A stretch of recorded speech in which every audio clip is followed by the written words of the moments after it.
We've all heard the stories. The spoilt couple, the tantrums, the split. But there are two sides to every story.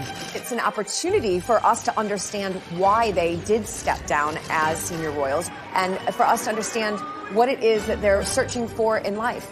When you have that level of independence, my goodness, you can do anything. Tonight, we hear Meghan and Harry's side. This book definitely is about getting the truth out there. This book has potential to have huge ramifications for their relationship with the other royals. What caused the rifts? Look, we're brothers. We'll always be brothers. We're certainly on different paths at the moment. I would imagine if there is any conversation that William could take back, it would be that one. And who is to blame? They felt it was a slight, they felt put out. No one in the royal family likes being taken by surprise. Was Harry really as unhappy as is claimed? Were Meghan and Kate really at war? Or did the couple simply demand too much? Kate and Meghan are not obligated to be best friends. There is an intense interest from the public to try and find out the unfettered truth. Meghan Markle made serious judgment calls and made considerable errors. Can the couple ever repair relations with the rest of the royals? I don't see them going back into the constraining embrace of the royal family. I think that they will fly free. And how kind will history be to Meghan and Harry? Yes, they were breaking free of the royal family. Yes, they were able to embark on a new chapter of their lives, but it came at a huge cost. Meghan and Harry. Everything seemed like a fairy tale when the royal family gained a new member. I think they had the potential to be this amazing, celebrity couple. When they first got together, it felt like a real win, I myself was like, this is amazing. I'm loving seeing this. The wedding's going to be beautiful. And that's when the chip away started. Since then, it's been a turbulent 2 years for the Duke and Duchess of Sussex. And for many, they were to blame for everything that has gone wrong in the House of Windsor. But is that fair? I can just imagine what kind of struggle it was for them to see the constant lies, the constant made-up fabrication to sell papers, and that they were the human cost. Now, months after Megxit, we are witnessing the fight back. An explosive new book tells their side of the story, and it's causing breathless news coverage on both sides of the Atlantic. Now with the explosive new tell-all about senior members of the royal family. And there could be some pretty stressful conversations for the royal family following claims made by a new biography of Prince Harry and Meghan Markle. Finding Freedom charts the relationship of Harry and Meghan from their first meeting to stepping back as senior royals. Everyone wants to know if this book is Harry and Meghan setting the record straight. They and the authors say they weren't involved, but that hasn't stopped speculation. I think it's hard to believe that they didn't have more than an interest in it, certainly. There's certainly lines within the books, even quotes that have come potentially from Harry and Meghan, and I think that a lot of people will be thinking that they had more of a hand in it than they have been letting on. A royal will always deny any involvement because that's the convention. The convention is that you never ever openly say that you have helped. But I think with Fighting Freedom, when we read it, you can hear Harry and Meghan's voice. Finding Freedom is written by Carolyn Durand and Omar Scobie, two seasoned royal journalists. Another author who has first-hand experience when it comes to setting the royal record straight is Andrew Morton. His book, Diana, Her True Story, caused a sensation in 1992. He believes the objective of Finding Freedom is to set out Meghan's side of the story. This is basically trying to explain how Meghan approached the royal family and how she was dismayed by the easy criticism of everything that she tried to do. She's been frustrated by the fact that she's not been able to give her side of the story, that all kinds of stories have come out about her and she's not been able to answer back. And it's something which she's found immensely frustrating. It's an opportunity for them both, and in particular Meghan, for us to understand why they did step down as senior royals, why they've moved all the way across the pond, and for us to understand is that they're searching for in life. At the heart of the book is Harry and Meghan's decision to step down as senior royals. There are many reasons given, but crucially, we are told they were fed up being controlled by the royal institution. When they were told that they had to be brought within the confines of the Buckingham Palace machine, I think that's when they realised that their wings were being clipped and they weren't going to actually realise the stardom that they had set themselves up to be. The book claims there were concerns that the couple should be brought into the fold. Otherwise, the establishment feared their popularity might eclipse that of the royal family. I think they were particularly worried about William and Kate, that they might become more popular than them. And I think they just couldn't stand the idea of that. They couldn't reckon potentially be more popular than William and Kate, who were their golden couple. Are we to read it that Harry and Meghan felt that the other households thought they needed reining in, slapping down? Because that's how I read it. I read it that Harry and Meghan felt that there was this conspiracy against them and that they felt that they ought to be put back in their place on a variety of levels. And they became more and more insular, more and more paranoid. And then they felt there was no option but to leave. It always reminds me of a top football manager saying that no one is bigger than the club. And I think that analogy is very, very true here, that they weren't bigger than the institution. And certainly the men in grey suits that they believe were stalking the corridors trying to clip their wings might have been an invention in their own heads rather than actually what was going on. Those men in grey suits, as Princess Diana used to call them, were allegedly another element pushing Meghan and Harry away. In the book, friends of the couple call them vipers, and it's claimed some of them simply didn't like Meghan and would stop at nothing to make her life difficult. One of the suggestions in the book is that the courtiers, or the vipers as Harry and Meghan apparently refer to them, were out to get them, that they didn't like Meghan from the outset. It may very well be the case that there was a courtier, maybe two, who had it in for Meghan, who felt that she was too different, too confident, too ambitious, too different from anyone who had married into the royal family before. Meghan's differences led friends to call her Duchess Different, a play on the often repeated claims she was known as Duchess Difficult inside palace walls. I think calling Meghan Duchess Different is very telling, and it shows the gap between the old ways and the new ways. We can appreciate the value that both represent and celebrate the difference rather than try to, push it down or make it look like it's something bad. As Meghan and Harry's relationship with each other worsened, their relationship with the palace and the rest of the royal family seems to have soured. The new book says, increasingly, Harry had grown frustrated that he and Meghan often took a back seat to other family members. And the pair had to wait to announce projects if other, more senior royals had announcements of their own. I think she found that very difficult because actually what she thought she was getting was unrivaled power, and she'd be able to help and effect this change and be this change maker, which is what she wanted to be. And actually she found she was living in a gilded cage. By Christmas of 2019, Meghan and Harry had skipped Sandringham to take an extended break in Canada. They'd decided something was message. Well, the lack of photograph of them appearing for the Queen's Christmas speech obviously had an effect on them, and the book will tell you in detail about how this made them feel. They felt it was a slight, they felt put out. What I think was trying to be demonstrated during that Christmas message was the future of the monarchy, the future heirs, the future sovereigns. Harry and Harry's son are not there. They don't have that place on the table. From the $18 million estate they were staying at on Vancouver Island, the Duke and Duchess of Sussex set Megxit in motion. Emails were apparently sent to the Queen and Prince Charles. But the book claims Harry thought he was being blocked from a meeting with the monarch, which led to an extraordinary plan. One of the most fascinating and new revelations in the book was that when they landed in the UK from their sabbatical in Canada, they considered detouring straight to Sandringham to try and get a meeting with the Queen. If they had done that, I think the Queen would have been quite shocked and surprised, and because, frankly, that's not the way things are done. And I think that's a lot of the problem here. Harry and Meghan didn't want to keep doing the way things are done. And the monarchy wasn't going to change things just for them. The monarchy's a supertanker. It just keeps on going, ploughing its own furrow.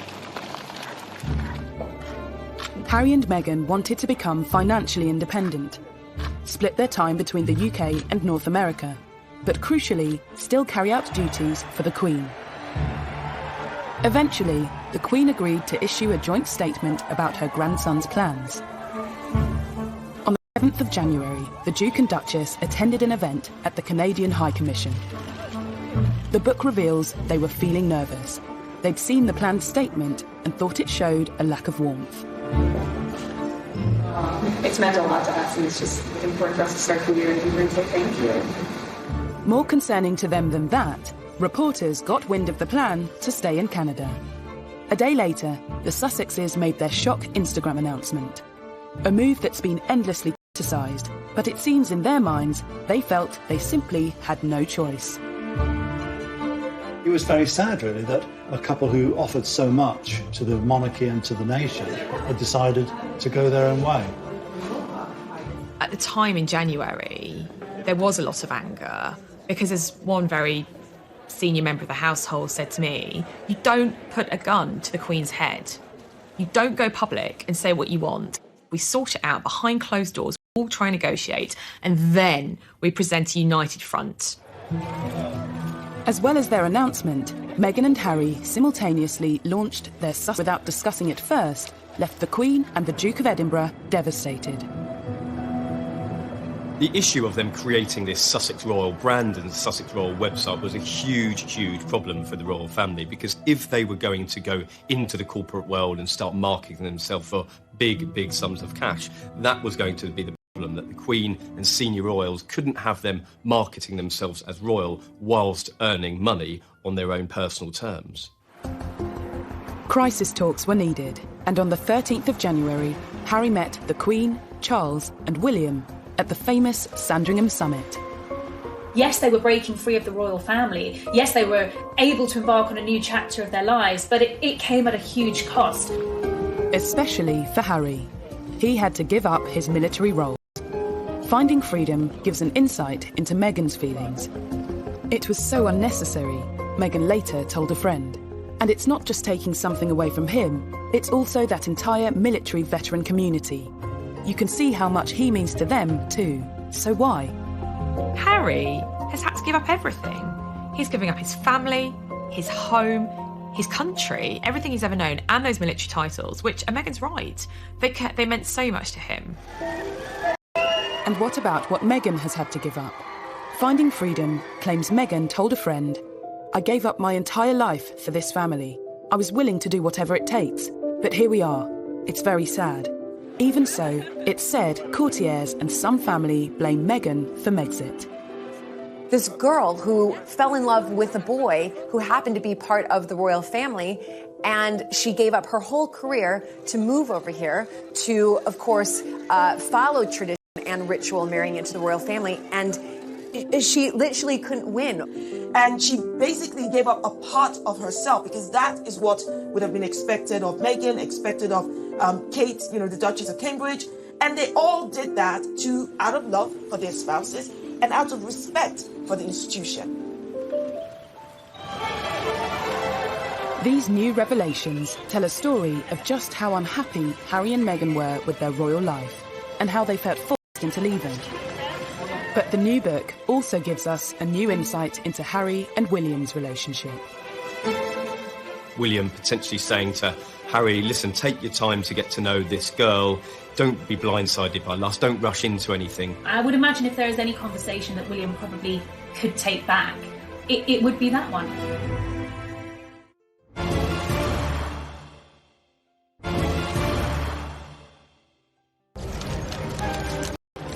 To understand why the relationship between Harry and his family broke down, but Harry and Meghan's relationship was circulating, and Meghan soon had the world's press following her every move. By November, Harry had had enough and issued an extraordinary statement asking the press to leave his girlfriend alone. And Prince Harry lambasts the press for harassing his American girlfriend, Meghan Markle. The statement that Prince Harry released through his private office Sussex in November came just after a deluge of media reports about their relationship. I mean, the statement was a bombshell, perhaps the first of what we were to expect from the Sussexes, in that it was certainly the most personal statement I've ever read from a senior member of the royal family. This was also confirmation that Meghan was his girlfriend. Don't forget, up until that point, it was only speculation. It's now been claimed the statement caused tension in the family. Not because of its content, but because of its timing. It immediately took attention away from Charles and Camilla. They were on a diplomatic tour of the Middle East. Well, Harry's decision to write this statement himself and give the family only 20 minutes notice that he was putting it out was absolutely catastrophic. It torpedoed Prince Charles's tour of the Middle East, which went down like an absolute lead balloon in the palace. The royal family has strict protocols in place to ensure they don't overshadow each other's work. Something Harry appeared to overlook when he attempted to protect Meghan. I think one of the themes that is explored in Finding Freedom is the jealousies of some members of the royal household and some courtiers of the level of attention that the Sussexes were getting. You know, there was a point when Charles and Camilla weren't even getting a look in. You know, all the tabloids wanted to run was stories about Meghan and Harry, and that became a problem. And I think there's definitely some truth in the fact that Charles at times has felt a bit jealous, maybe, of his son's public profile, because for a long time William and Harry were getting really, really positive publicity, and Charles, of course, had dreadful publicity. Harry's statement caused shockwaves in the palace and allegedly upset the Prince of Wales. But looking back, this wasn't the first time Harry had come out in vocal defence of his girlfriends. In 2005, whilst dating Chelsea Davy, he gave a frank interview to mark his 21st birthday. I suppose that is the media in general. There's truth and there's lies, and unfortunately I can't get the truth across because I don't have my own column in the paper, which I'm thinking about getting. It does irritate me because obviously I get to see how upset she gets, and I know the real her. I don't think Harry's changed an awful lot over the years. He's become far more considered and far more aware of what's going on in the world. At the same time, his hostility to the mass media and to photographers and the paparazzi in particular hasn't changed one jot, to the point where he has, in his own mind, more control over his life. Less than a year after the statement, there was another incident, this time between Harry and William.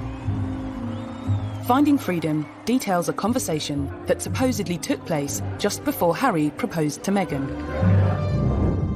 William is quoted as saying, "Don't feel you need to rush this. Take as much time as you need to get to know this girl." A source claims William didn't want his brother to be blindsided by lust. The book goes on to say, Harry could see through William's words. He was being a snob. I think that there was a great misunderstanding in that moment. That was, I believe, intended from a genuinely good place, a place of brotherly love and just wanting Harry to be absolutely sure, given the speed that this relationship had moved at, that he wasn't rushing into things. Harry, who was clearly sensitive and I think aware of some of the sniping in the corridors of power about Meghan, just took this deeply personal and the wrong way. And I would imagine if there is any conversation that William probably could take back, it would be that one. I think William was just trying to look out for his younger brother. Now, maybe it goes to the heart of their relationship, and Harry was frankly fed up with playing third wheel, effectively, to William, Kate and Harry. I mean, sometimes when the three of them did jobs together, I'd go and watch them, and it did feel a bit sorry for Harry. You know, Kate and William were always first because, you know, in the line of succession, William's always first, and Harry was always slightly trailing behind. So did William ever really accept Meghan? Rumours of a rift refused to go away. During Christmas of 2018, William appeared to ignore Meghan outside church. The following Easter, another incident on the Queen's 93rd birthday. The footage appeared to show the brothers avoiding each other. Is there petty jealousy? Yes, because I think there is between any family. Show me any family in the world where there's not jockeying for position, or one sibling doesn't think, oh, you know, that's the sibling shouldn't have had that, or etc. That is family. That is the human condition. I do think this is War of the Wales' part too, but this is also the British royal family. This is what they do. They argue, they fall out, and then we make a drama out of it.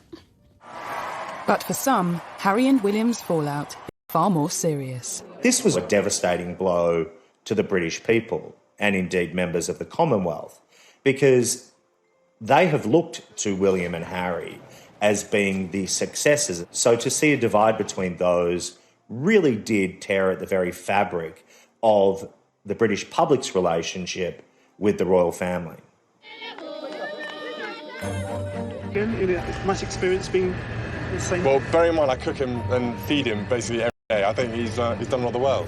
You told us the other week that he did all the washing up. He does do a bit of the washing up, then he leaves most of it in the sink and then it comes back in the morning and I have to wash it up. Oh, the lies. I think the difference between William and Harry has a lot to do with succession in the royal family. William knows that at one day he will become king. Harry knew that the reality of that was very, very unlikely that he would ever sit on the throne.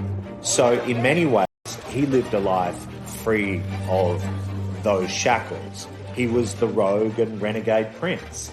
And there was nothing wrong with that in Harry's eyes. And seemingly there was nothing wrong with that in the House of Windsor's eyes either, because it made him more relatable and it also modernised the monarchy. Tension between the brothers was confirmed by Harry himself during a bombshell interview with Tom Bradby.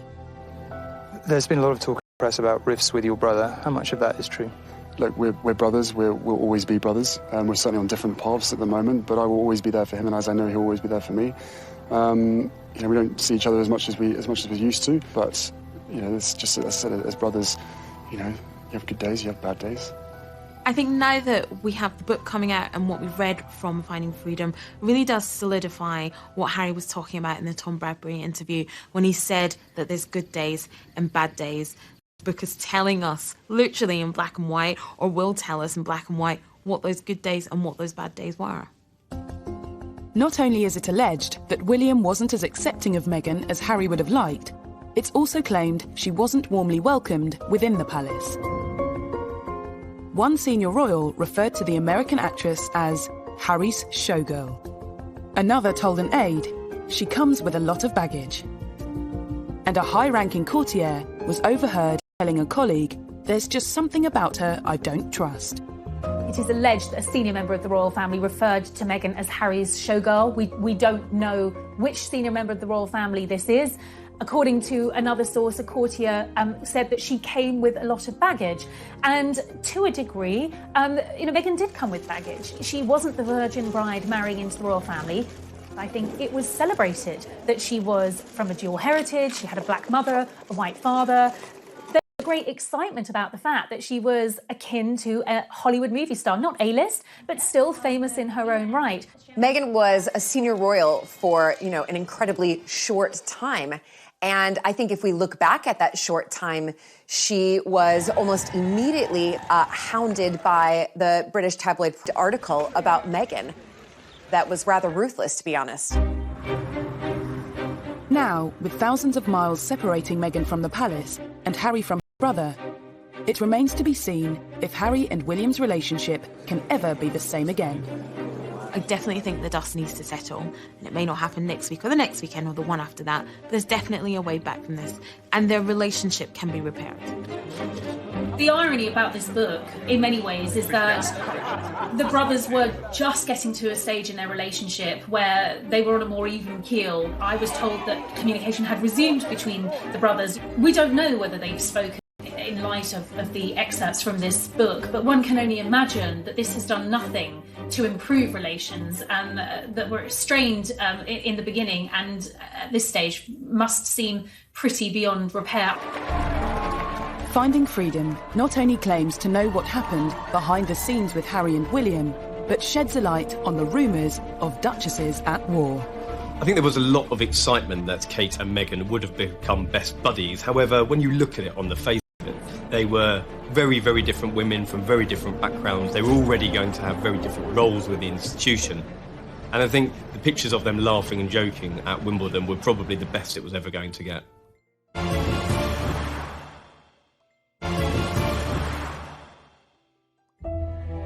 Finding Freedom is said to be Harry and Meghan's side of the story.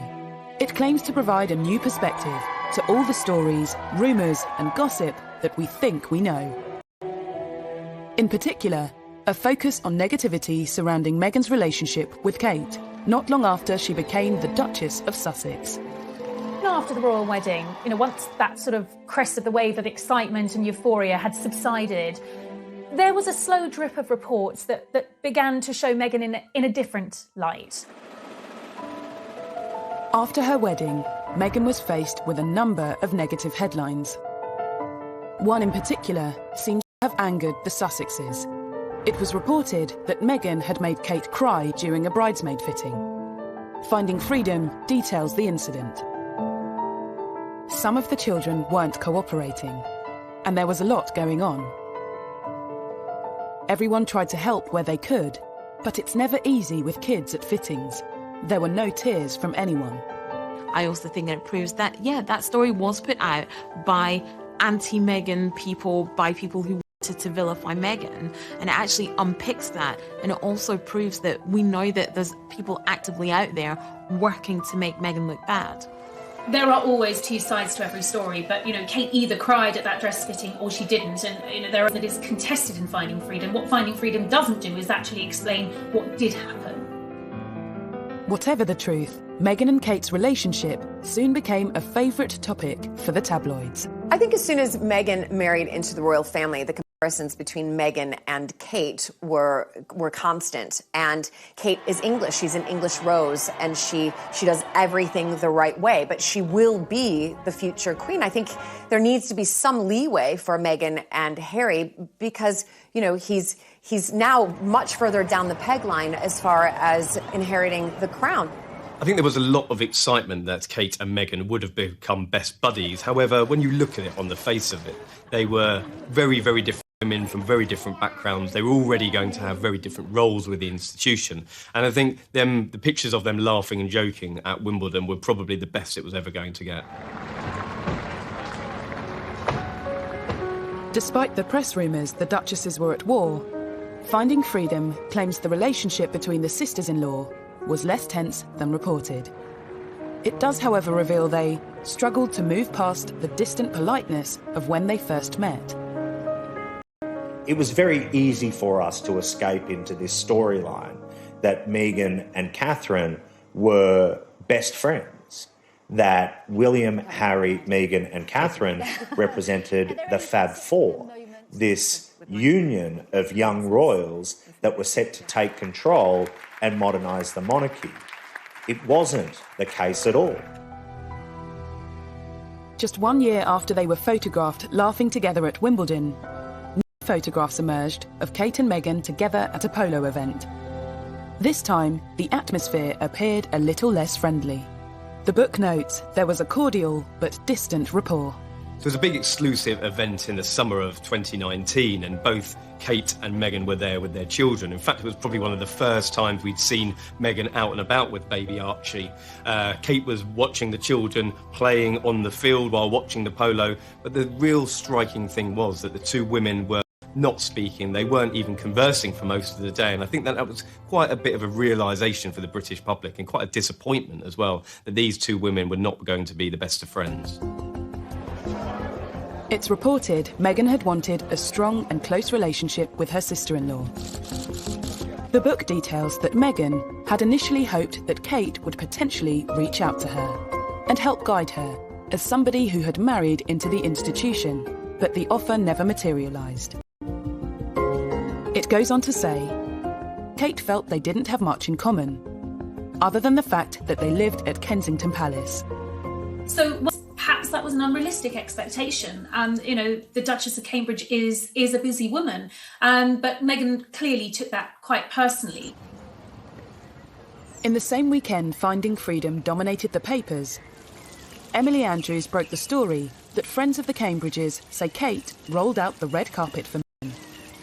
So who was to blame for this coldness? I think it seems that Meghan had a very unrealistic expectation of her relationship with Kate. I mean, if you look at it from the Cambridges' point of view, they don't know this woman at all. From their point of view, they absolutely did welcome her into the family. William and Kate invited Meghan and Harry to apartment 1A. Kate met Meghan pretty early on in the relationship, and I think from William and Kate's point of view, they did try and help as much as possible. But they were at a very different stage of life. Kate, Mary With friends of William and Kate refuting stories from Finding Freedom, the public is once again presented with two sides of the story, unsure which side is telling the truth. By the time Harry and Meghan's final royal engagement came around in March of this year, the tension was clear for everyone to see. At the Commonwealth event, Meghan appeared to wave to Kate, but the gesture wasn't acknowledged. I was sitting behind William and Kate and Meghan and Harry a few rows back with other members of the press at that service, and there was absolutely a tension between the two couples. While Kate turned around to speak to Edward and Sophie Wessex, she just didn't acknowledge Meghan and Harry at all, and that was very obvious. Finding Freedom notes that after flying straight back to Canada, Meghan, at that point, couldn't imagine wanting to a foot back into anything royal again. There is no doubt that certain plot lines sell newspapers and sell magazines. And initially, what sold was the remarkable story of these four young royals and the tight union that they supposedly had. But in reality, that just wasn't the case. Finding Freedom has nothing to quell the fascination with the Duke and Duchess of Sussex, presenting another side of the story and asking if the criticism facing the Sussexes has been fair. The whole story about Meghan wanting, the chapel for a wedding to smell a certain way, and then people find out that Kate wanted the exact same thing, but Kate is not being crucified for that, however Meghan is. That just highlights again that this toxicity against Meghan is coming from a very deep place of bias. Might arguably tell the story from Harry and Meghan's side, but it's not the only book about them to hit the shelves this summer. It's the hot cakes right now. It's almost as though people think that this is the next version of The Crown from Netflix. I think that there is a battle at the moment amongst authors to try and tell or answer the unanswered questions as to what led to the split. It's a fine line of who knows what and who actually to be able to trust when all these books are coming out all at once. Many well-covered tales about the Sussexes feature in books by Lady Colin Campbell and journalists Dylan Howard and Andy Tillett. But are these just examples of yet more unfair criticism that Meghan has faced? Such as claims Meghan wanted St George's Chapel to smell a certain way for her wedding. A story she was ridiculed for in the press, despite Kate wanting the same thing at her wedding in Westminster Abbey. The whole story about Meghan wanting, the chapel for a wedding to smell a certain way, and then people find out that Kate wanted the exact same thing, but Kate is not being crucified for that, however Meghan is. That just highlights again that this toxicity against Meghan is coming from a very deep place of bias.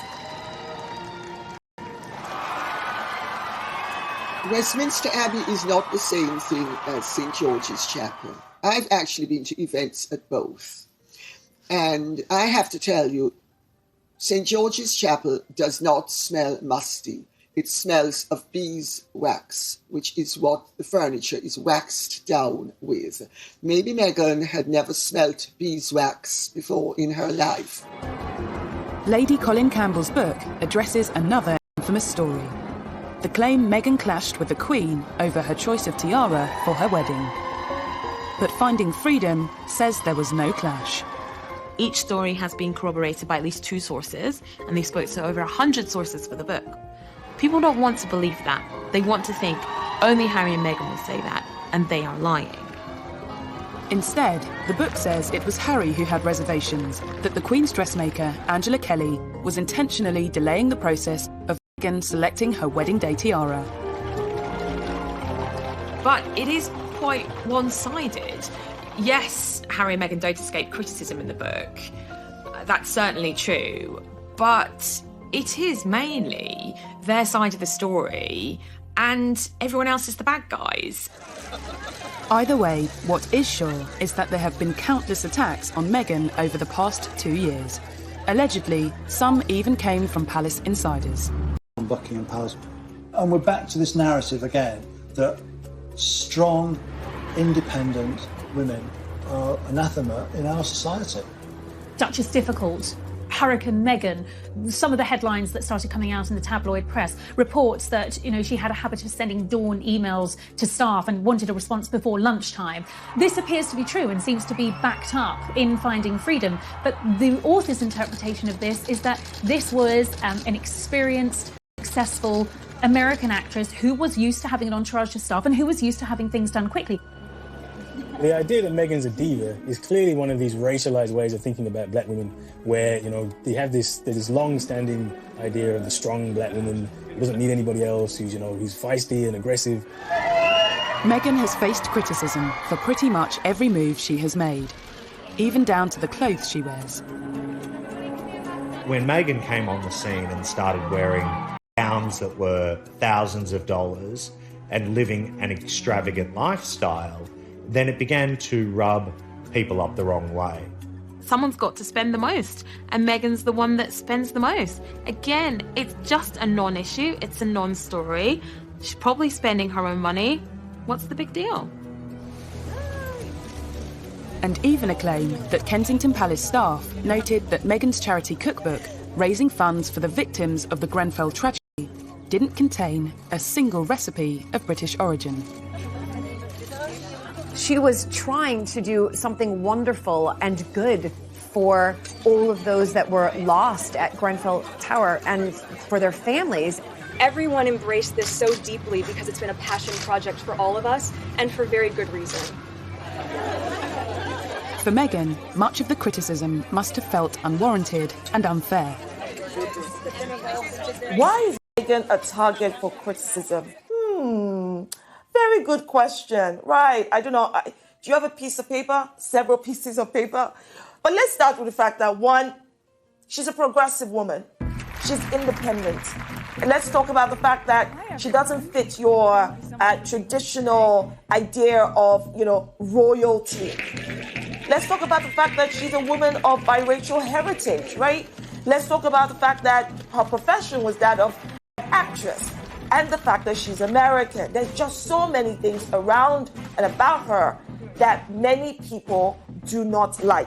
I feel for the poor girl. I mean, she came into this country, parachuted in. She's married into a very difficult family that everybody finds difficult to come into because of the various pressures. And she's someone who didn't know an awful lot about British history, British culture, and she's as war. But amongst all of the petty criticism, there have also been stories that suggest Meghan and the royal way of life was a culture clash. In my book, I go to great lengths to explain how the culture clash arose. Because Meghan has very American attitudes and expectations. She is all about confidence, go-getting, hustling, and all of those Hollywood things that she has been brought up to regard as desirable. Did Meghan really know what she was letting herself in for when she married into the royal family? Some stories show how she struggled to get to grips with royal life, like her first official engagement with the Queen, opening the Mersey Gateway Bridge in June 2018. People haven't looked at the real person who's trying to do her best coming into the royal family.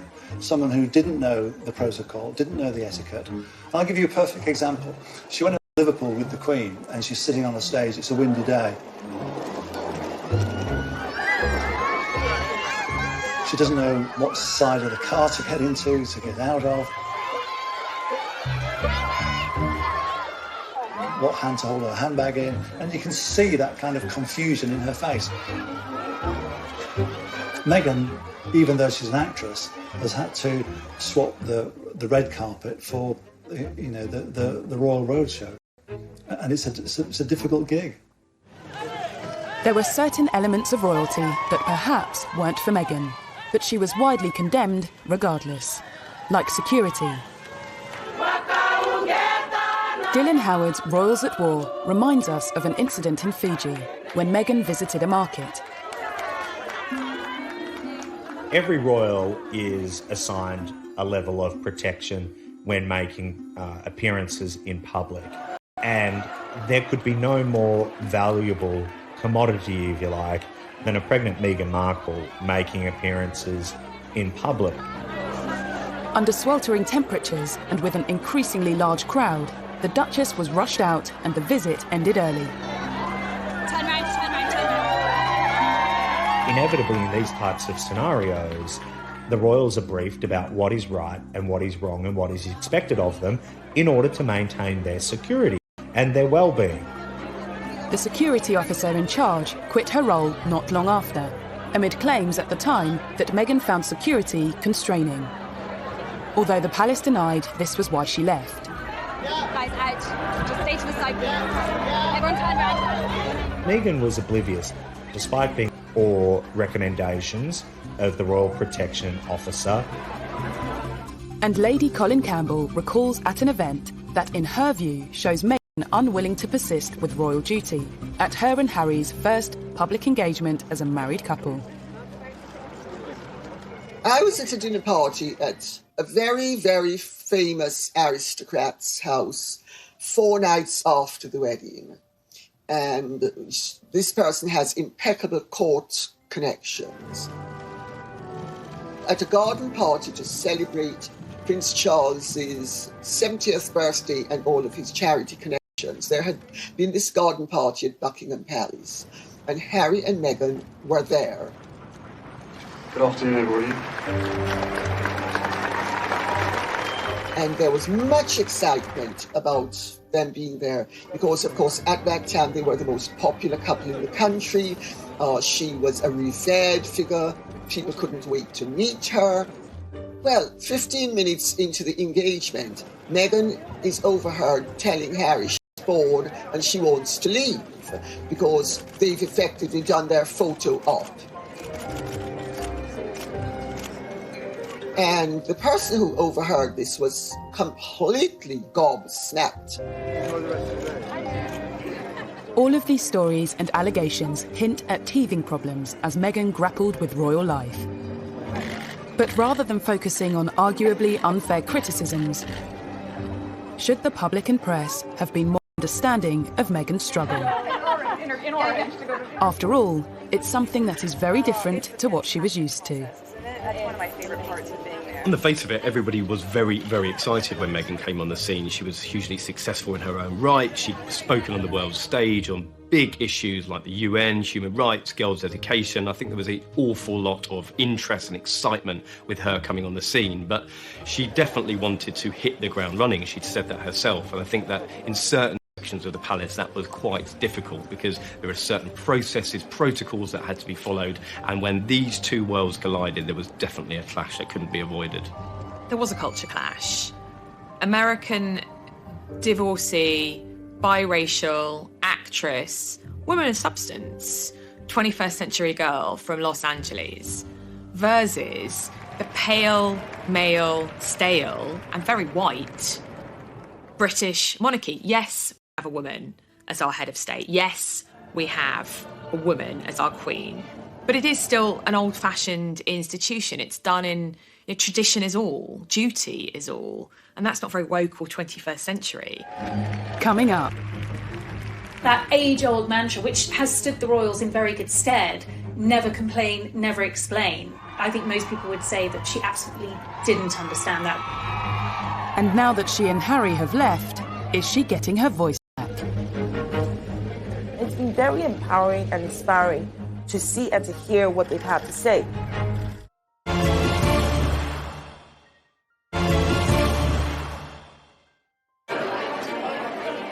Many observers believe that a key factor behind the Sussexes leaving the royal institution was what some saw as the muzzling of Meghan Markle. Before her marriage to Prince Harry, she'd used her media profile to highlight social issues close to her heart. Women don't need to find a voice. They have a voice, they need to feel empowered to use it, and people need to be encouraged to listen. More people were encouraged to listen when her relationship with Harry became public. But being Harry's girlfriend was one thing, being his wife was quite another. If she was not part of the royal family, the way she would have come out to speak on issues and to lend support on different things, she had to curtail all of that.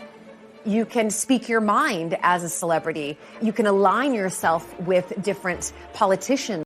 as a celebrity. You can't do any of that as being a member of the royal family. The blogs and all that stuff, that's just been silenced 100% to fit this role. Maybe one of the reasons for them wanting to leave is so that she can go back to doing it. And following her move to Los Angeles, despite the lockdown, Meghan Markle is out there speaking her mind once again. All of you are out there campaigning, fighting the right fight, being on the right side of history, and ensuring that we can get closer to seeing this truly as our past and not that we have to revisit again and again and again. Meghan and Harry have given, recent Zoom virtual talks to many from the younger generation. They've definitely been able to speak about matters that are at the heart of them and matters that are important to them, like Black Lives Matter. The only wrong thing to say is to say nothing. Because George Floyd's life mattered, and Breonna Taylor's life mattered, and Philando Castile's life mattered, and Tamir Rice's life mattered. And so did so many other people whose names we know and whose names we do not know. It's been very empowering and inspiring to see and to hear what they've had to say. But did Harry and Meghan really need to leave the royal institution to speak out on subjects like racism and women's rights? I went back to the palaces, various people, and I said, would Meghan have been allowed to make those kinds of speeches if she's still working for the royals? Now, you can take what I'm about to say as, well, they would say that, wouldn't they? But literally... More problematic for the royals, perhaps, was a concern that Meghan's progressive agenda might encroach into politics. You're going to use your voice in a stronger way than you've ever been able to, because most of you are 18 or you're going to turn 18, so you're going to vote. Someone said to me, that might be, and I was like, hang on a sec, she's just telling everyone to vote. That's not political. And they were like, no, but she's made it very clear in the past where her political allegiances lie. She's been very outspoken about Trump. The royal family has historically stayed out of politics. There is an inherent conflict between a member of the British royal family involved in American politics. It just can't work. Before Meghan became pregnant with Archie, they had intended to go to America on tour, but she made it very clear that she wasn't going to see Trump. I'm afraid it doesn't work like that. Clearly she is a woman with very strong political opinions. I think we will probably see and hear more of these now that she is detached from the royal family. As well as freeing her to speak her mind, leaving has allowed Meghan to regain control of her own agenda and to hit out directly at her detractors. Meghan has always liked to control her own publicity. Through her Instagram, very popular Instagram account, her blog, Fatigue, she was used to being able to control the message. I think it's when things have been out of control, that's what she finds frustrating. Believe in what makes you unique and don't be afraid to do what you know is right, even when it's not popular. Even when it's never been done before. Well, Meghan's choice of language of even when it's not popular, even if it's not been done before, was definitely a pointed reference to their decision to leave the royal family. Even if it scares people. And even if it scares you a little. That age-old mantra, which has stood the royals in very good stead, never complain, never explain. I think most people would say that she absolutely didn't understand that. One of the things she felt very stifled by was not being able to answer back. I think Meghan's biggest problem has been that she's obviously been schooled in the world of Hollywood, where you hit back at rumours and innuendo and you take the fight to them. Meghan couldn't grasp the reason why she wasn't able to respond to these. Well, there was so much more at stake than just Meghan Markle. The whole House of Windsor needed to be considered in whether or not she was to respond to an allegation that was levelled against her.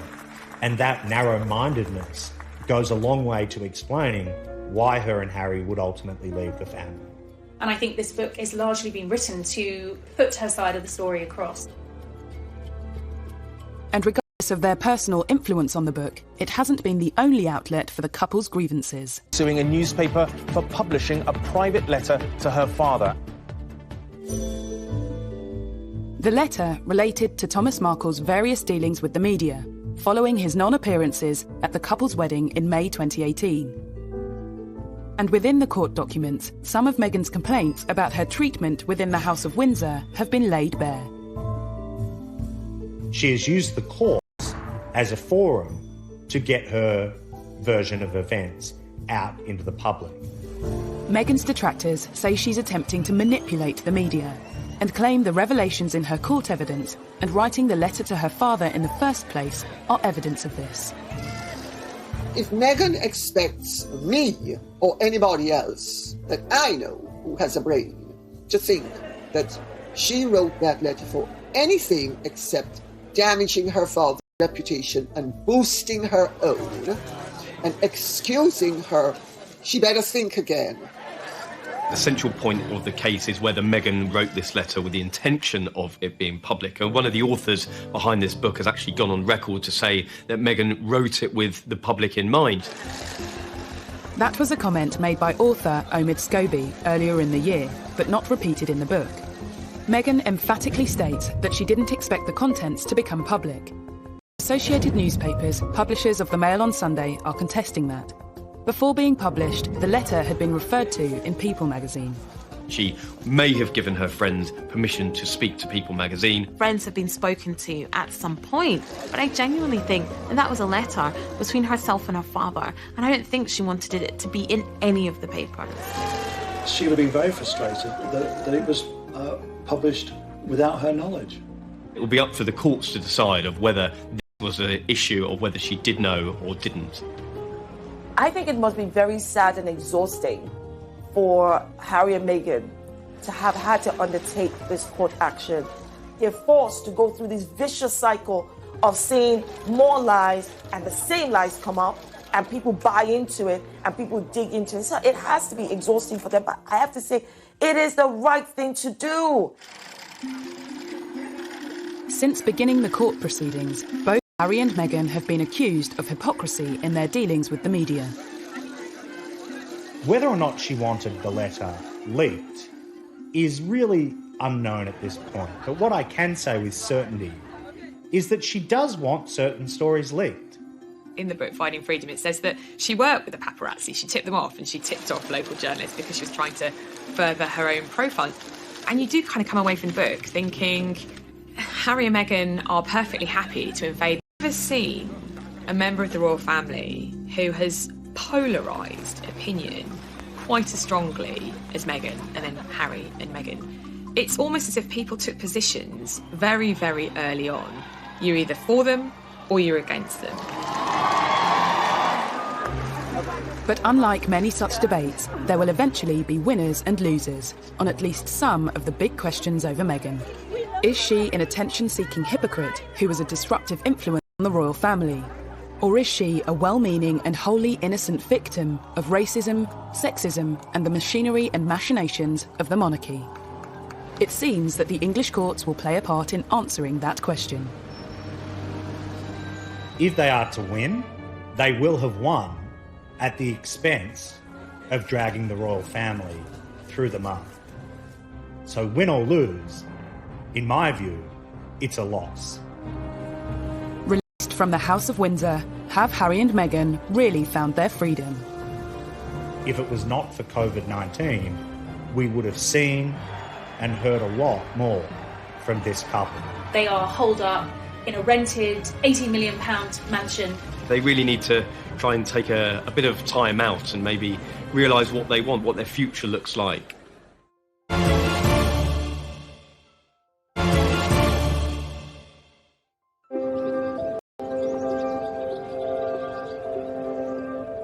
Meghan and Harry have begun their new journey in Los Angeles, and released from the shackles of the British monarchy, their new life is laid bare in a revelatory new book, Finding Freedom.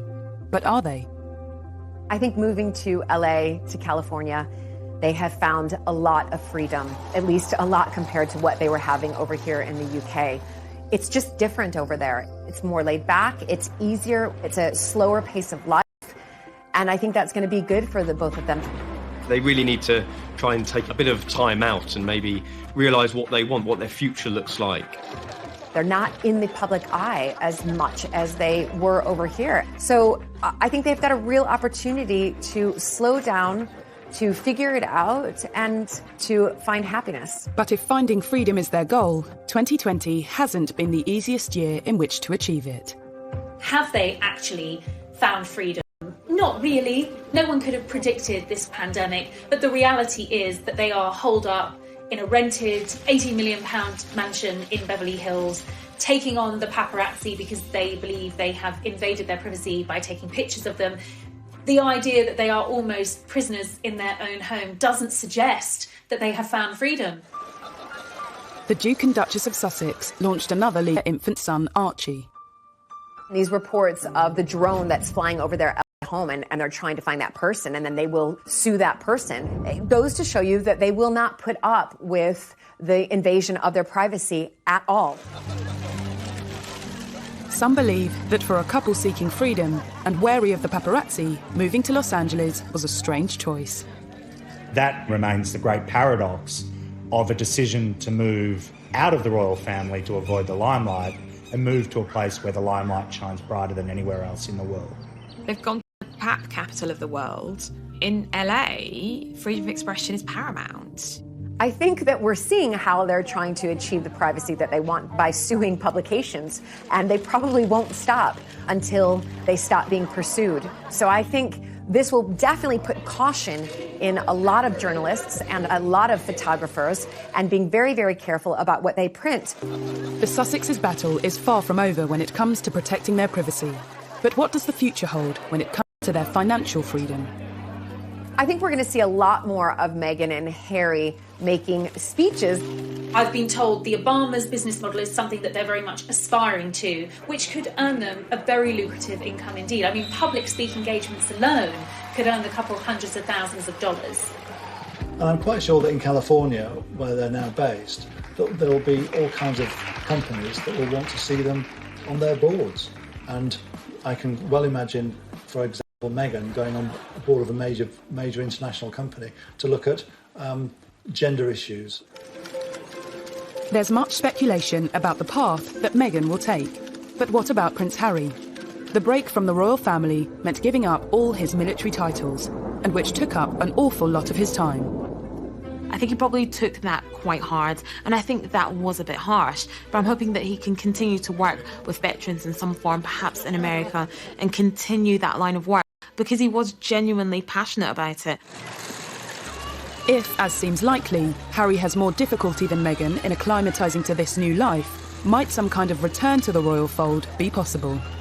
The Queen gave them this option of the trial period, see how you fare after 12 months and see if it's working for you. Partly through coronavirus and partly through the way they have handled things, what they hoped to achieve is clearly turning out to be more of an uphill struggle than they would have envisaged initially. Who knows? I don't think they know what they're going to be doing between now and next week, much less next year. There were headlines in some of the tabloid press after the serialisation that, there was no way back after Sussex's. I'm not so sure. While I don't think they will go back to a royal role as such, Harry remains, in spite of what's been said and what's happened, deeply loved by his family. Whatever the future might hold for the former royal couple, it seems that for now, a return to the House of Windsor is very far from their minds. I think that they will get it right over there. I hope that they will do exciting and amazing things together, become financially independent, and live a peaceful life, which I suspect is what they both want. I applaud Harry and Meghan for standing up for what they believe and wanting to carve out a life for themselves that makes them happy. That should ultimately be what we all want for them. They've got an opportunity to make a change, to make a difference, and I'm quite sure that they will continue to do that over the next few years, but not under the umbrella of the royal family, but under their own umbrella. In 2018, William, Harry, Kate and Meghan were being hailed as the golden generation who'd build a new 21st century monarchy. In just 2 years, that dream has shattered. How?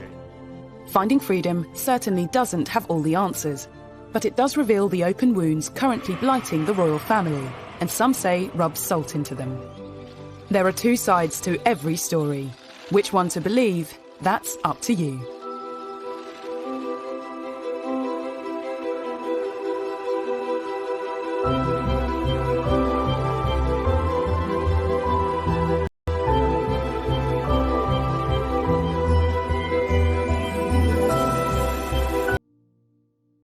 we can appreciate the value that both represent and celebrate the difference rather than try to, push it down or make it look like it's something bad.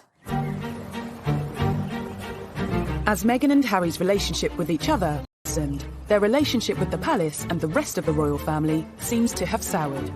The new book says, increasingly, Harry had grown frustrated that he and Meghan often took a back seat to other family members.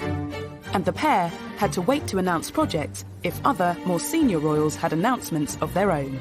I think she found that very difficult because actually what she thought she was getting was unrivaled power, and she'd be able to help and effect this change and be this change maker, which is what she wanted to be. And actually she found she was living in a gilded cage. By Christmas of 2019, Meghan and Harry had skipped Sandringham to take an extended break in Canada.